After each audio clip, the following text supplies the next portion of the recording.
You're listening to an Airwave Media Podcast. All set for your flight? Yep, I've got everything I need. Eye mask, neck pillow, T-Mobile, headphones. Wait, T-Mobile? You bet. Free in-flight Wi-Fi. 15% off all Hilton brands. I never go anywhere without T-Mobile. Same goes for my water bottle, chewing gum, nail clippers, okay, passport. I'm gonna leave you to it.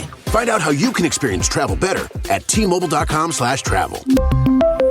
Qualifying plan required. Wi-Fi were available on select U.S. airlines. Deposit and Hilton Honors membership required for 15% discount. Terms and conditions apply. Welcome to From Beneath the Hollywood Sign. If you love old movies, Hollywood history, or the golden age of filmmaking, you've come to the right place. This is the podcast that talks about amazing stories of Tinseltown from another era and fascinating conversations with writer-producer Steve Cubine and actress-writer Nan McNamara. So, Steve, did Ava Gardner and Howard Hughes have a good relationship? Well, they did until he dislocated her jaw. What? Well, don't worry. She hit him back with an ashtray. From Beneath the Hollywood Sign is the gin joint for you.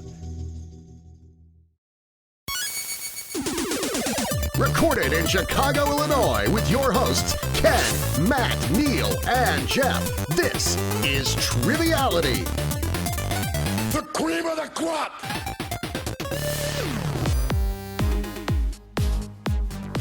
Hey, welcome to a new episode of Triviality Behind the Trivia. Thanks for tuning in. Today we are extra excited because we have another Seinfeld guest, but we know him from basically everything, right, Neil? Yeah, that's right.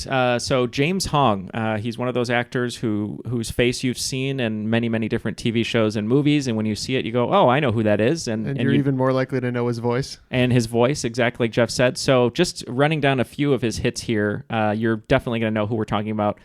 He is a voice in Kung Fu Panda and Mulan. He's from Big Trouble in Little China, Blade Runner. He's on episodes of Seinfeld, The Big Bang Theory, Friends, and many, many other interesting roles that you'll hear about soon after in this episode. But super honored to have James Hong here with us today, and we hope you enjoy this episode. I think we had a really fun time. What do you guys think? Yeah, I think so too, and it's trivia-packed. It is trivia-packed. He throws a lot of anecdotes in there that we didn't know, ones that I think you'll be interested in, and we do end the episode with a call to action. So we hope that all of our croppers and crop tops and creamers and whatever else. We really got to figure out a better name for this. Yeah, we do have to figure out a better name. Call to action to help him out because as you'll find out, we believe from our sources that he's the most credited actor of all time, dead or alive. He's up there. He's up there, over 500 credits. So yeah, really, really excited, especially for me. I didn't get a chance to tell him this, but I first saw him in The Perfect Weapon with Kenpo karate champion Jeff Speakman from 1991. My brother Dave and I used to go to Video Update for 2 movies for 99 cents on Tuesdays, and I would rent this movie over and over again to watch him play the mob boss Jung. So very exciting today, and I think you guys are going to enjoy it.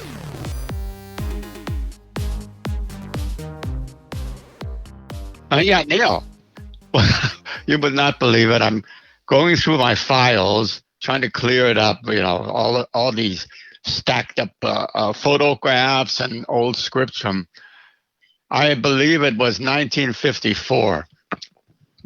And so, you know, I got really into it, looking at this and remembering certain things. And I saw my first SHE card, 1954, I think, my first job as a union member. So, you know, I really got caught up. And of course, you have to dust the files off and try to put them somewhere else in the proper order.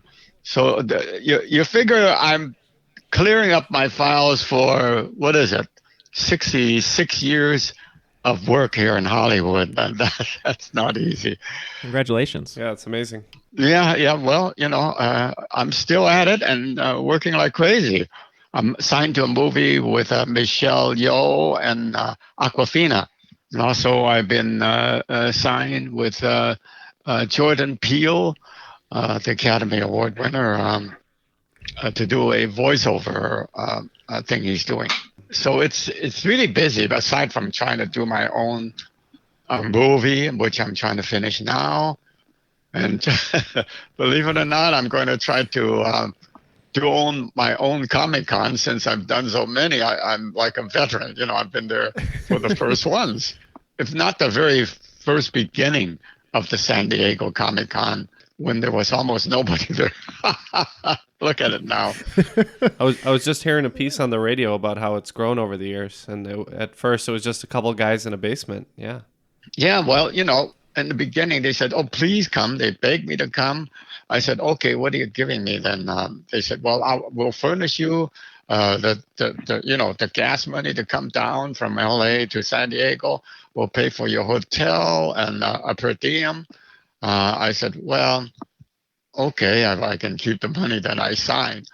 So that's how it began. When I got there, there was a lot of room and, hardly no crowd at all. And I've been back, I think, once since then.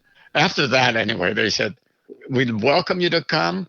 We can't pay for any transportation, no hotels, and no per diem. You just come and sign." I said, "Forget it." So I didn't go. Stan Lee, I was at his first Comic-Con, they call it. And we were there. We opened up in the convention, LA Convention Hall. Believe it or not, there were more of us celebrities and the booths. There more people there than the people who came to attend. Attendees, the fans. Wow. That's how small it was. It's crazy to think about. So in a way, you were actually showing Stan Lee the ropes of Comic-Con? In a sense, I was, because I was the most busy. Other people around me were just sitting there twiddling their thumbs almost. Why don't I do my own? I'm going to call it the Hong Fantastic Con. Count on us to be there. Okay. So this is Neil. So you're here with Jeff and Ken. We're all big fans. We're the hosts of the show. Our co-host Matt isn't here today, so we're just going to fire him. 你好啦嘛，今日阿 Ken 同埋 Jeff 我同你講話，你識唔識我講呢？好唔好啊? Of course, I'm sure you understood that. Yeah, well, Jeff, you've tried Chinese. So what did he say? Oh, I'm not even close to too far displaced from your lessons. Yeah. Well, I think he's probably learning Mandarin. Are you learning Mandarin? Yeah, and you speak Cantonese. Well, I was speaking Cantonese. Well, maybe I'll give you a couple of simple words in Mandarin. 你好吗? Let's see. How do I respond to that? It's been so long. It's been 10 years since I know, you studied, right? And I barely studied it, but he was asking me how I'm doing. Yeah, right.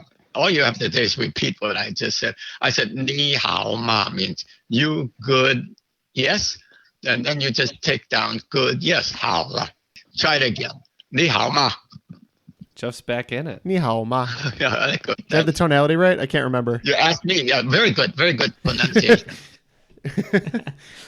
Well, James, you spoke about conventions and Comic-Con, and it's actually a nice lead-in because, we're fans of yours, and we've seen some great videos of you interacting with your fans at conventions, signing autographs, meeting them, and we saw a few videos that were fun of you even dancing with some of your fans. But, in general, what do your fans mean to you, and what movie or role would you say that they come up to you most to talk about?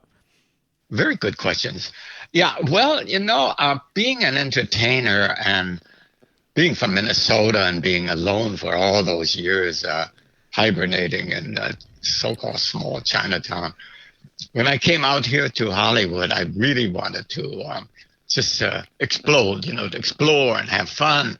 And I think that just overlapped into the conventions I attend. I want to entertain the people and show them my appreciation for them being there and actually, asking for my humble autograph and pictures.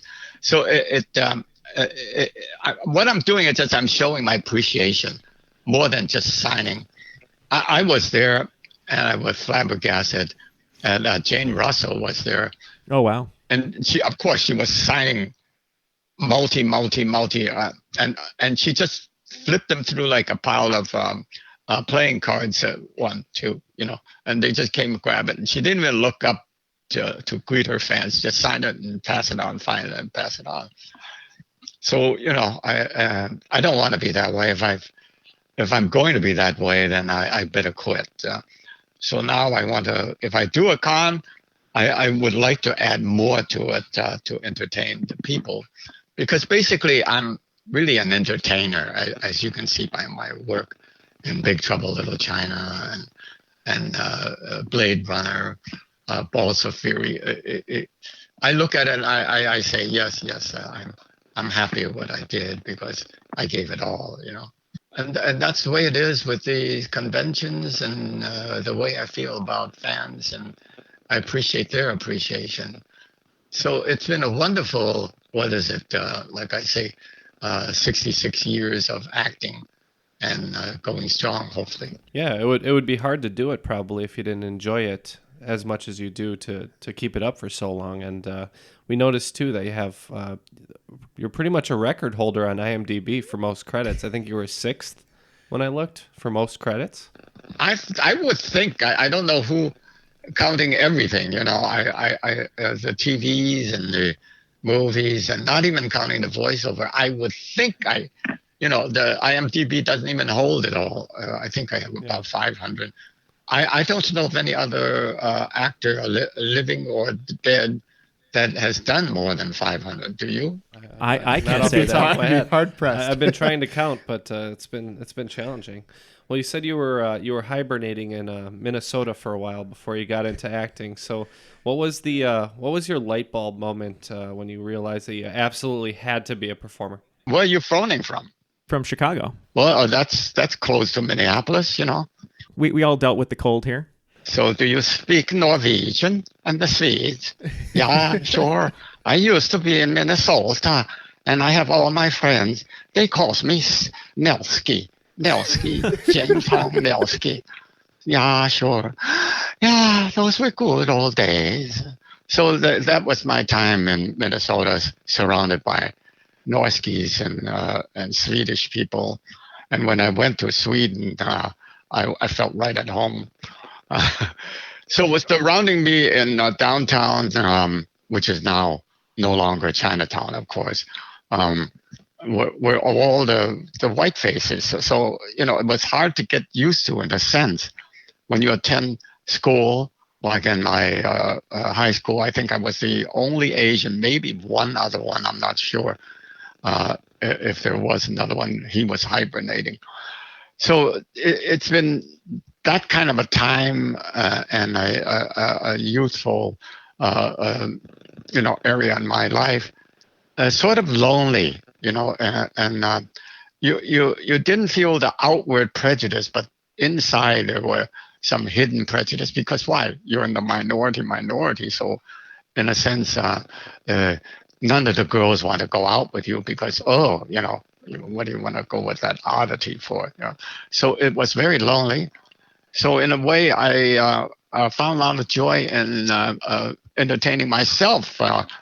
I would do all these impersonations in front of the mirror. When you watch TV, like when I used to watch. You want to hear a couple?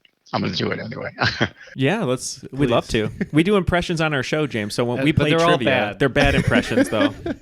All right, you dirty rat. I'm a Yankee doodle dandy, a Yankee doodle do or die. Yes, keep our eyes on that grand old flag. Ma, rub my head, Ma. Peace out, Lord. Nation peace, yes. Yes, what am I doing here? Yes. Or Jimmy Stewart, yes. Well, I just come from the farm. What's up, Jack? You gonna kill it? He'll whab it. He'll kill it for you. And a million of those, We got your entire reel right there, I think. Yeah, so correct us if I'm wrong, but I believe that was James Cagney into Peter Lorre into Jimmy Stewart into Bugs Bunny, and then into Elmer Fudd. Right, thank you. That was wonderful. I couldn't even keep up. That was impressive. I've always tried to do a Peter Lorre, but it only gets far as me and my friend used to joke about at the end of Casablanca. It's just his character wakes up and it was all a dream, and he screams, "Rick!" What else? That's good. That's all. That's all we can do. Sometimes we'll do a Jimmy Stewart where I'll do one, but I do Jimmy Stewart as he's an older actor who's retired from the business, and he'll go like, "Well, yes, I used to love reading scripts. Yeah. That's good. Very good. Excellent. You're better than I am. Oh. No, I don't think so. I think my only good impression is Aziz Ansari, right? Yeah, that's a good one. Yeah. Yeah, let me pet the puppies. Yeah, that's very good. Very good.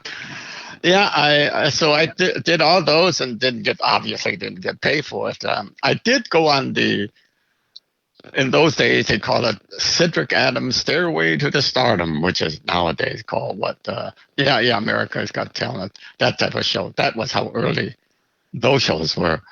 And I only came in second prize doing those, but I came out to Hollywood in 1953.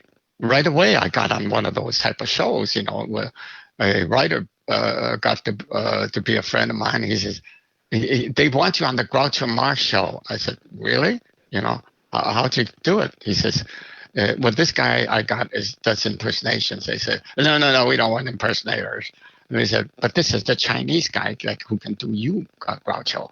Groucho says, yeah, really? Wow, put him on. And so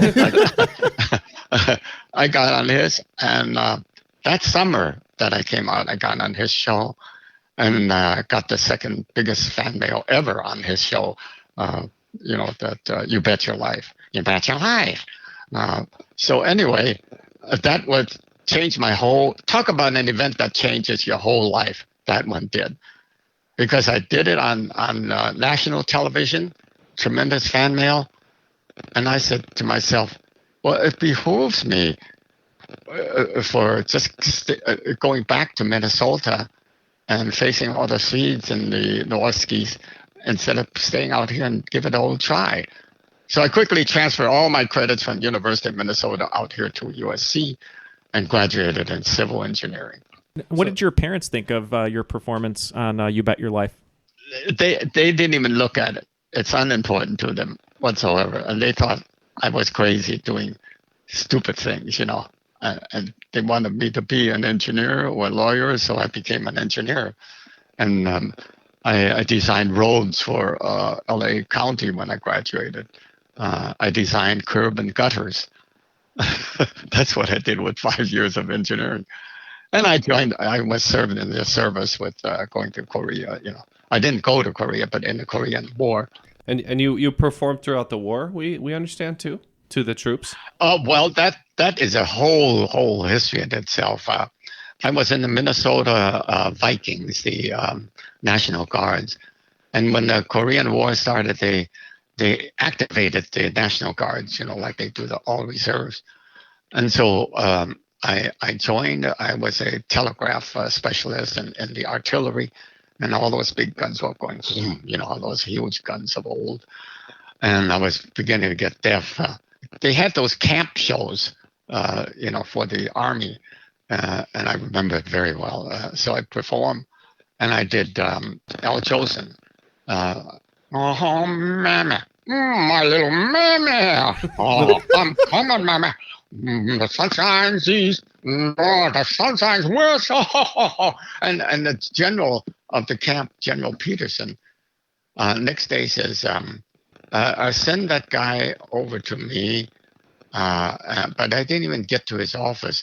They transferred me from that going to Korea the next few days to staying at the camp and became the head of the camp shows, That's another thing that changed my life, right? So I would have gone to Korea and, first of all, probably freeze to death. And if I charge, the Koreans, North Koreans would shoot me. If I retreat, the Americans would shoot me. So lucky General Peterson saved my life, Yeah. He just says, keep that guy here. And you really did devote yourself to your craft after that, and really plunged headfirst into performing.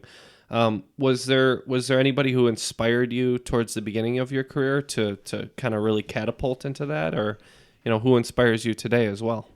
I think it was the first day that I came into Hollywood with driving down Sunset Boulevard, and as we passed Hamburger Hamlet, that was on Sunset in those days. there was a little railing, and then there was a glass there. Behind the glass, well, I saw, hey, Don Parker was my comedy partner. I said, Don, look, that's Jack Palance. And Jack was eating a hamburger, in his way. We have visual. I was showing how he was eating his hamburger. And that was a great inspiration for me to stay in Hollywood because, he was my idol. The way his method acting was outstanding. And as it was, I did do a movie with him later, so I was very happy. And I must say, through the years, Jack Nicholson has been my idol, the way he handles the craft of acting. And he likes my work too, which makes me very happy. And I was thinking of him several times lately. I said, I wonder how he is, because he hasn't been attending the Lakers game, I don't think. But I wish him well. He hired me for the sequel to Chinatown, and also for another movie that was not a hit. So Jack was my so-called idol as far as acting craft and a person. He was always very nice, not like some of the people I met who, when they became famous, they forgot everything. They just let the fame carry them into another area. Well, that's great to hear about Jack. He has a career that many people are familiar with, obviously, with a lot of the films he was in, and you were with him in Chinatown. And one of the things that I always thought was fascinating was, not many actors get the opportunity to take a character in one movie, and then so many years later, a sequel is made, and then are able to expand on that character. And you actually got to do that with The Two Jakes, the sequel to Chinatown. So what was that like, being able to return to that character and then actually have some more time to build on it seemed? Well, the first thing in Two Jakes was the history of that film is very interesting. So after Chinatown, I think was I don't know when exactly, but they called us in to a script reading for a sequel to Chinatown called Two Jakes. So we went to the producer's house, but he wanted to play. He was an actor, and he wanted to play one of the main roles, which didn't quite hit the rest of the company or whatever. But we did do a reading of Two Jakes. Great script. So I said, okay, here we go then. All of a sudden, we didn't hear from them anymore because they had that infighting about who's going to play what and blah, blah, blah.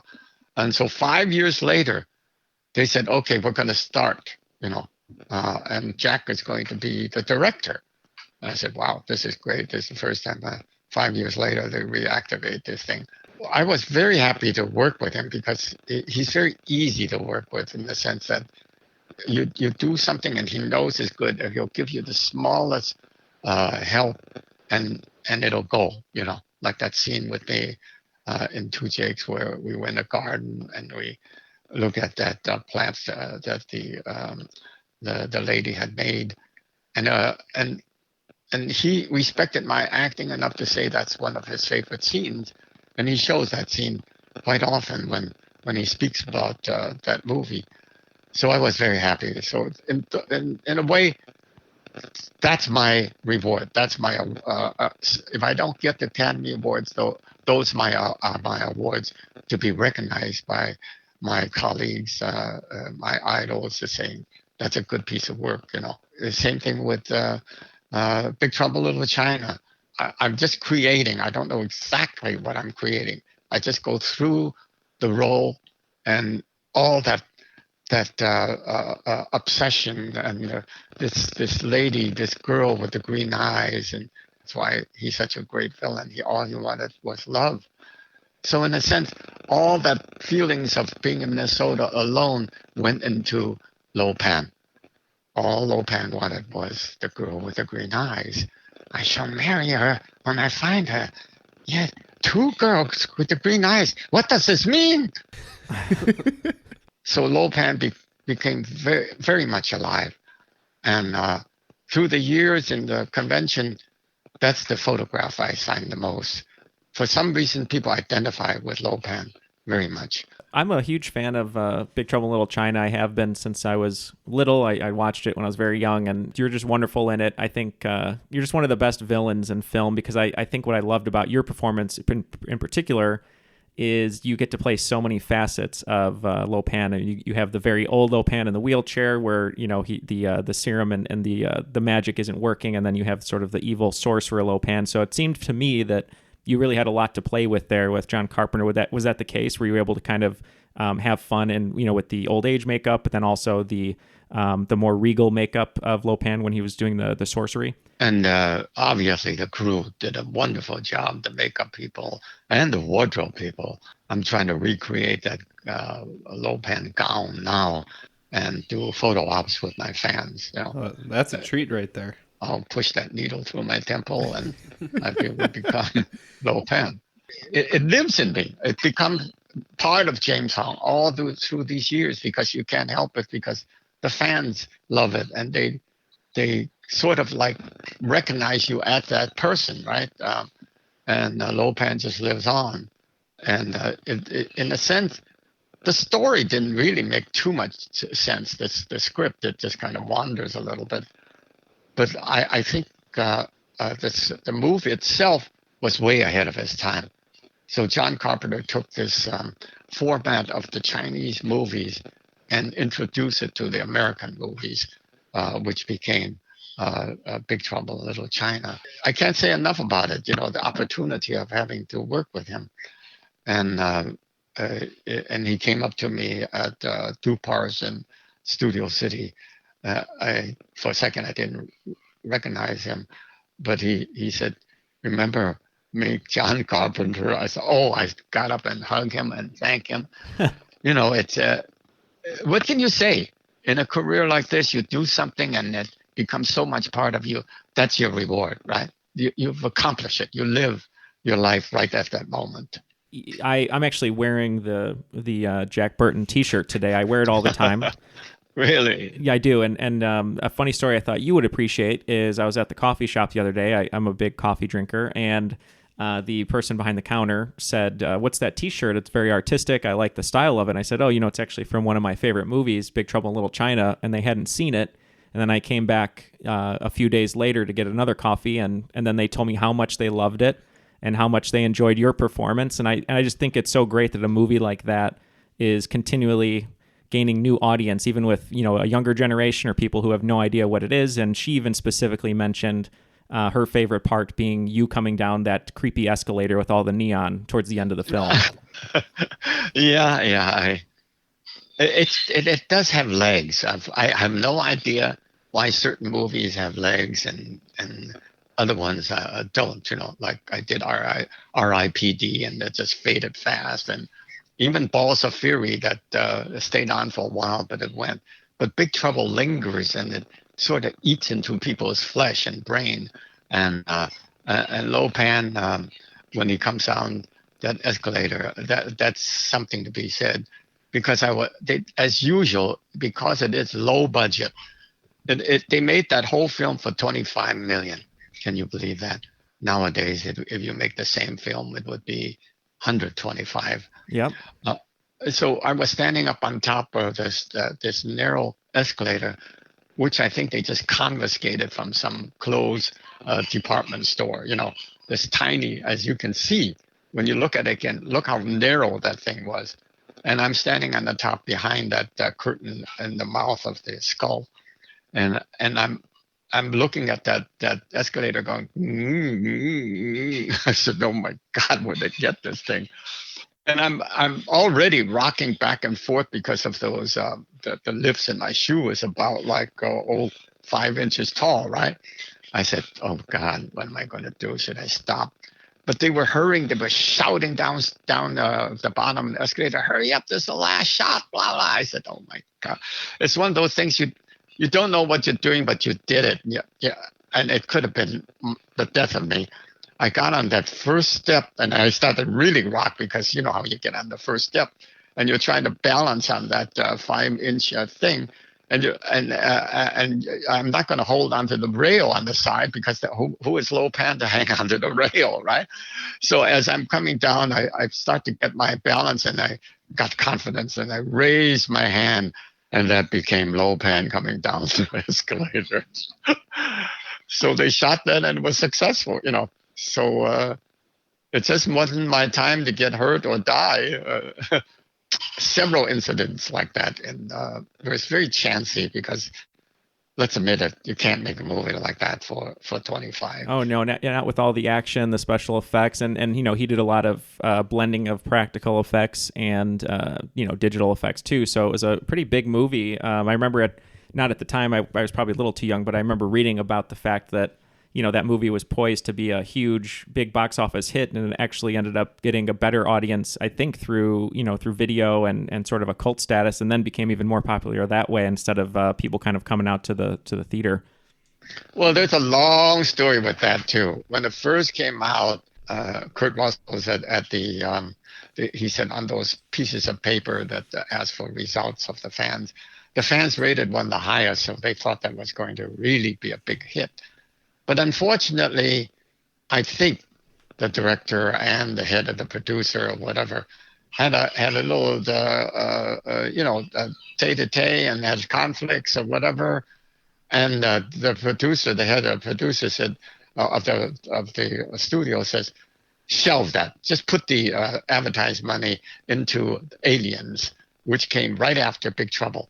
And as of course, Aliens became a huge hit, right? And Big Trouble just got shoved into the background. No PR, nothing, just very little. And however, as the years went on, people discover it. See, and they like the movie, and now it runs on TV forever and ever. So it was one of its kind because it was the first of its kind. So it's gratifying to be in one of the first of its kind, and Carpenter did that.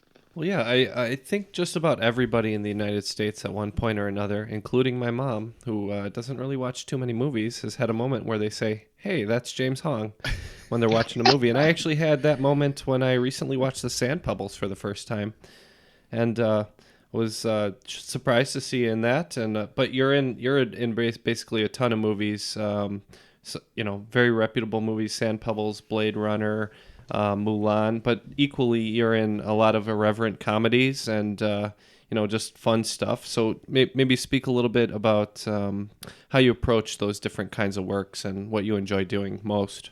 Like Carpenter said, I forgot exactly when. Basically, James is a comedian, and I guess he said it all in that sense that although I do those heavy villain roles and dramatic roles, I'm basically a comedian, because I came into town with a comedy partner named Don Parker. We were called Hong and Parker, and we tried to get into Sunset Boulevard, Whiskey Go Go, and in those days Macombo, I think it is, and different shows, but we didn't have a chance, because in those days, as a beginner, you don't get a chance. Now you can go into the Improv and all kinds of different venues here. But in those days, you had to be big time, or you don't get into the nightclubs. But however, that background as a comedian and that feelings of being in the minority of Minnesota, and how I was brought up to be, obey all the rules, don't kick up a fuss, and study engineering, all that strict. And the fact I was able to graduate as a civil engineer, put the technicality into my life, together combined with the emotional part of being an actor, I was able to do these different roles. Anything they threw at me, I took it, like Balls of Fury and Revenge of the Nerds #2. The producer directors came up to me and said, that was right after Black Widow, which was very, very serious. In fact, in Black Widow, Rafelson wanted me to be the studio nominate me as for Academy Award, but the studio said it was too small a film. You were great in that film. That, I believe you played Shin, right? And you were a drug addict? Yeah, drug addict detective, yeah. Yeah, and Conrad Hall, I think, shot that movie, one of the most famous cinematographers of all time. Yes, very, very well. Together with everything else I did in my life, it it just made things go. It become more complex, but through the complexity, you find some kind of simplicity and goal. I had to fight the prejudice here in Hollywood in the beginning. If you're a Chinese actor, you don't get to advance, because why? It's like in Good Earth when I first came. They gave all the leading roles to the white people, and the yellow people only got the minor roles and the extras. So you have to fight through that mess to what it is now. You get Crazy Rich Asians, and all these films are coming out. They have the Asians are playing the main roles. It took 66 years to get this far, and I'm sure it'll explode as time goes on, because China's coming into the picture more and more. But that's what really is James Hong made of. From that little town, Chinatown, of 2 stores down in Minneapolis, to the time where I'm sitting here now in Hollywood, going on and making more movies, and going to Comic-Cons, greeting friends and fans. That's what it's all about.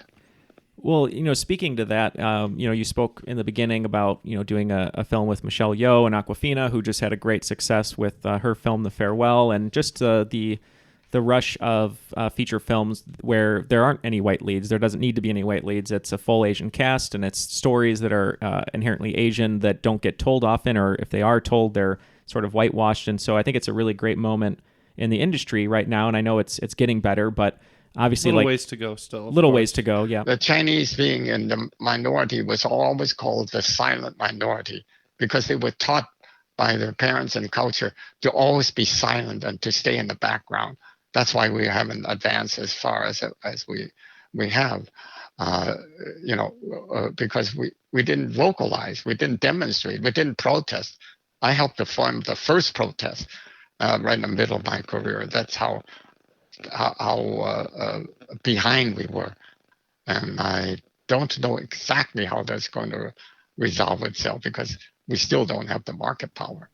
Well, I think a lot of young performers are very appreciative of the fact that you weren't silent, because you created the East West Players, which I think is a very important organization, and you did a few shows with another actor that we enjoy here in the studio, Mako. But can you please talk about the East West Players, what it means to you, and what it's about for those that may not know or be familiar with it? Mm-hmm. Well, the East West Players, back in 40 some odd years, there wasn't nothing to do. We weren't getting the roles. We're just sitting there and waiting. Although I did all those minor roles, I did do average in those days 10 movies or TVs a year. So I worked a lot, but I still wasn't happy. So I called Mako and another guy to my apartment on Kingsley Drive, and it was a little semi-basement apartment. And I said, we're not doing anything that's important. All we're getting are these minor roles. So let's do something. Let's do a play of something. Mako loved Kurosawa, and he right away he said, let's do Rashomon. And he found this play of the movie Rashomon. I don't know which came first, but we did do the play. We did it I think we started in the Beulah Close Presbyterian Church on the stage, and also the University of Judaism is still there, and Warner Playhouse. We ran that play for a long time and got good reviews. And finally, Beulah Close, who has passed away now, let's form the group and called it East West Players. And so that's how it got started with that first vehicle, and it ran for quite a long time, even after we formulated the East West Players. And we went on to other plays written by the Asian writers and directed. And so we just kept going on that route. And with a few assistance from the white community, we were able to establish East West Players as a prominent theater. Until now, it's through the doors of East West, probably past 100,000 each year. People just come as to either see the works or to go to the classes or just support the community people meet there to support the group. So I think East West will keep on growing forever until it's not necessary to have a so-called Asian group. It'll become just a big theater group. Well, I think it's important what you started and what you're doing, and I think many young actors, who are just struggling themselves, but especially actors in the Asian community, to continue to get more representation on screen. I think it's very important, and it's just something great that you started. I mean, you talked about people being silent, and I think the fact that you spoke up and you were able to pull that together and almost start a movement for a place where actors could hone their craft and get noticed and get better, and I think that's very admirable. Thank you. All we know is in life we just try something, and we don't know what will become of it. So most of our listeners certainly recognize your performances in film and TV. Seinfeld is one that we were kind of joking about earlier. Actually, our second Seinfeld interview, right? Yes, that's true. Yeah, we interviewed Mark Metcalf, who played the maestro before, and now we're interviewing you, who had a notable Seinfeld performance from the episode where in the Chinese restaurant. Mm-hmm. It's funny to us how those characters just really stick with people, especially in Seinfeld. But your work in voiceover is also incredibly impressive. It seems like it supersedes just in sheer volume the amount you've done on film, and including you're in Disney's Mulan as Shifu and Mr. Ping in Kung Fu Panda. So where did your interest in voice work come from? I think it's very simple to answer that is that all those voices I did in front of the mirror in Minnesota has now blossomed up to getting paid for it, doing it for films, So that mirror was my workshop. So, now I for some reason, I'm getting huge money for doing voices, the same thing I did before. That's how life is. You do something, and if you're good at it, you'll get paid for it and also reward for it. And actually in Mr. Ping, Kung Fu Panda, I wasn't scheduled to be in that film because originally I was going to do that little master who's the raccoon or something. Mm-hmm. And I read for it, and we did the first, more or less, of reading of the first episode. Then I didn't hear from them because they gave the part they wanted a bigger name till Hoffman got it, And so I said, okay, so that's it. Then all of a sudden they called me and they said, we have this other part. Why don't you come in and do it, So I didn't have to audition. So I said, well, what should I do with this part, So he's a little guy here, and he's a duck or goose, and he has this panda son. So what is he going to be like? So I created this character which is like a Chinese waiter and a Jewish mother. Combined it, and it became like, Paul, what are you doing upstairs, Paul? Come on down. There's a lot of people here who want noodles. Oh, Paul, Kung Fu is no good for you. Just hurry up, get the cart and sell noodles. So I combined, several voices into one, and it became Mr. Ping, which is now, again, is going to live forever. And I was thinking of even, and if you guys want to help me, we'll open a Mr. Ping James Hong Noodle house, and so I will corner the noodle ramen, the noodle business in Chicago and L.A. and the whole United States. We'll just sell noodles. You've also broken into a more relatively new aspect of your profession of acting, which is video game work.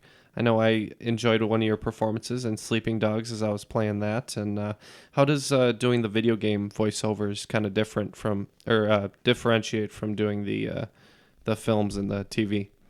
In doing a game, it's really tougher than doing almost anything. Because why? You don't have the set. You don't see what kind of a set you're in. You don't see who the other person is. You're in the room by yourself, or you don't get to really see how the characters are playing because they don't show you the whole movie, right? You're just going to do this character. Right. And you have to then use all of the technical craftsmanship that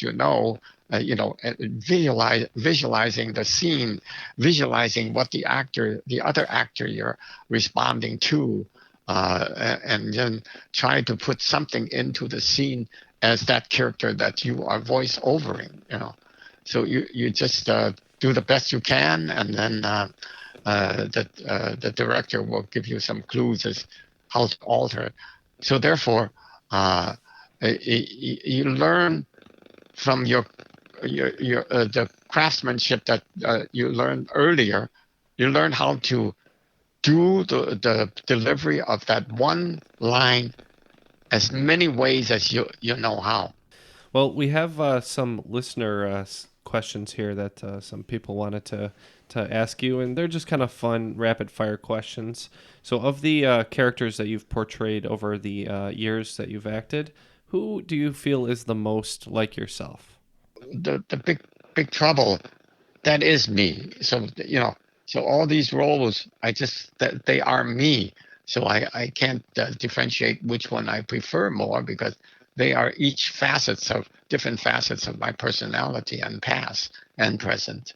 So, it's hard to answer the question, which one is my favorite. Even that simple scene I did the day the Earth stood still with Keanu Reeves. That was a great scene. I was there, and it was a McDonald's place and it was raining outside, and it came to that scene. And as you remember, I was the Martian, or the outer space person, who has lived on Earth to find out what is going on, and whether we should destroy Earth or not. And in the interim of staying on Earth, I fell in love with the people and the situation, and I'm going to stay. And so the script was written all in Mandarin between Keanu and myself. So he learned all the probably 5 pages of Mandarin dialogue, and let that be a lesson to you guys over there. So anyway, I learned my dialogue, and so we practiced a little just before shooting, and then we shot the film, the scene, about, I would say, 5 or 6 takes in Mandarin. So I didn't feel comfortable with that. I said, the audience won't understand this, and you're going to do all this in subtitle. I think we'll lose the impact. So I suggested to the director, I said, just give me one take where I can do, right in the middle of it, I'll break into English and see if you like it. He said, that one doesn't make any sense, but we'll do it just for you, James. So we did that scene in Mandarin. We both spoke in Mandarin. Then in the middle, I just slide into English, and so did he. One take, and they say, cut, let's go home. And sure enough, that scene became the scene they used in the movie, and it's very touching, and it's very fitting. I don't know why. You start with this foreign language, and then you slide into this English, which is what the character experienced, right? He came on Earth as a foreign being, and then he became an American. So that to me, and that actually to my agent, that's one of his favorite scenes. It's a very touching scene. One of the faults of the movie is the very point of that. Why didn't they shoot more of this guy who stayed behind in America and became a human being? Then that will tell the whole background of this whole movie. But instead, they just have that one talking scene, and we have to act it, try to say the whole thing, instead of showing cinematically what it's all about. And so there it goes. The movie just didn't take hold because people could not feel it. Well, we remember it fondly, and with Keanu, it sounds like he was very dedicated with you on that scene, and you've worked with many actors who you've said even yourself, that are dedicated, like Jack Nicholson. But one of our listeners wanted to know, you've acted with so many people, in so many movies with pretty, other large actors, Clark Gable, John Wayne, etc. But who was your goofiest co-star that you acted with? Was there one that was just joking around and laughing the whole time and you had a really fun time with? Well, Keanu definitely, has his way and a fun time when we joked around a lot. And and that becomes a great camaraderie. And, it's fun to work with people like that, to make it enjoyable. Robert Blake, he's, I don't mind saying it because we're just talking, was very unpleasant to work with him because he was very annoyed at everything. He would tell the extras to shut up, so that we can go on rehearsing the scene, which is okay, but you don't have to be so rude about it. So it's hard to say anything. And even Gene Wilder, it's very tough to work with these people because I would suggest something and he would say, "No, we've done that before." Then you just shut up and you don't feel like contributing anything. He said, "You lose, you get nothing." Good day. Good day.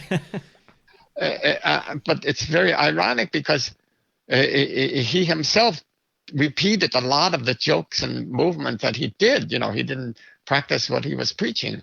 He didn't approach the character or scene from another angle, which is what good actors do. You don't keep repeating the same thing over and over again because what kind of expression is that? That's not life.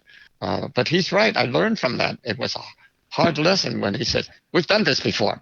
Okay, so next time as an actor, I find myself doing something in a repetition. Then I say, "Wait a minute, James, you've done that before that particular way. Find another way to approach the same thing, another angle." And that's very true in all acting and in movies. If you approach the same situation from another angle, it gives you another exposition of the thing that's going on. Whereas you repeat it, you didn't create, you just copied. Right. Well, speaking of approaching stuff from another angle, we all know about 6 Degrees of Separation from Kevin Bacon, but I think we should change it to 6 Degrees from James Hong from now on, given all your co-stars over the years. What do you think of that? Yeah, please do. Yeah, so all our listeners, anytime you talk about another actor, it has to be 6 Degrees from James Hong. By the way, Kevin Bacon is one of my favorite actors to work with. Real nice guy. They were in RIPD together. So if you need a way out, if you're working backwards from Kevin Bacon, you can always think of James Hong there. That should get you to basically anyone else there you need. Go. Well, write a script where I can do more. Okay, I'm still waiting for that script. No, we'll find one for you there. Yeah, do. If you find one, email it to me. There's still time. There's a few more films on the horizon. No, we definitely will. One of my friends who I write scripts with, Justin Shady, who's listening, he'll appreciate that too, because we're both big fans of yours. But we have one more little thing I want to say here. But there's one final listener's question, which is an easy one, I think. They said in Big Trouble in Little China, you wanted to find the girl with the green eyes, but on the set, whose eyes did you have the most fun gazing into? Susie Pye, who played the girl with the green eyes, Kim Cattrall, or Kurt Russell himself? Why don't you kill me first? So I have a task for our listeners here right before we let you go. We really appreciated all the time that you gave us. Yes, thank you. So I don't know if you know this, James, but here it's a trivia episode every week. We ask trivia questions and we have people on, guests, and they answer and they play along. But there was a question that I was going to write for another game coming up, but I'm going to just say it here because I think it's a very interesting fact, and I think along the lines of your career and sort of what you've been fighting for and playing against stereotype and doing your best to represent Asian Americans on screen. A lot of people don't know that Lucy Liu, who you were involved in Kung Fu Panda with. Also, I worked with her on Elementary. On Elementary too, that's right. Lucy Liu is only the second Asian American actress after Anna May Wong who received a star on the Hollywood Walk of Fame. So there's only 2 Asian American actresses with a star on the Hollywood Walk of Fame. And so I wanted to ask our listeners to write in because I think you, James Hong, deserve a star on the Hollywood Walk of Fame for all the contributions to Hollywood and the silver screen you've given. So I think you need to be up there with So them. where would they write to? You got to tell them, to whom. We'll find him. We'll find him, and we're all just going to go stand outside their office. But you got to give them an address, their email, so flood the Chamber of Commerce in Hollywood saying, give James Hong a star on the Walk of Fame. We should. You have to join Lucy Liu and Anime Wong there. So we should. We'll find the email. Maybe we'll put it in the show notes of this episode. Well, actually, I was going to, in the wee hours in the morning, go over there and just carve it right on the signboard. Yeah, get your low pan nails, and you can carve the stone with those. Yeah, right. Yeah, blast it in, and the next day it will be there. Well, we really just one more role for James Hong on the 6 o'clock news being arrested for vandalism. Yeah, right. But do write in. Do write into the. I think it's the Chamber of Commerce of Hollywood. Yeah, we should. To put my name there. Gosh, the guy who's done more roles than anybody, I think, or right there up on top, doesn't get anything. Gee. Well, we really appreciate you taking the time. We're big fans of yours here, like we said, and if you don't mind indulging us, you've done some great impressions for us. Before we leave, we actually have a bonus series. It's a tournament actually called Kumite, and you were in Bloodsport 2 and 3 as Master San. But is there any way you could possibly give us a ladies and gentlemen, welcome to Bloodsport that we could use for our program as we air it? Ladies and gentlemen, welcome to Bloodsport. So good. That was awesome. Thank you so much, James. We're really honored to talk to you today. We really appreciate it. You're welcome. Okay. Get me that star. We will. We're going to work on it. We're going to get you that star, and we want to thank our listeners for listening to this episode of Triviality Behind the Trivia.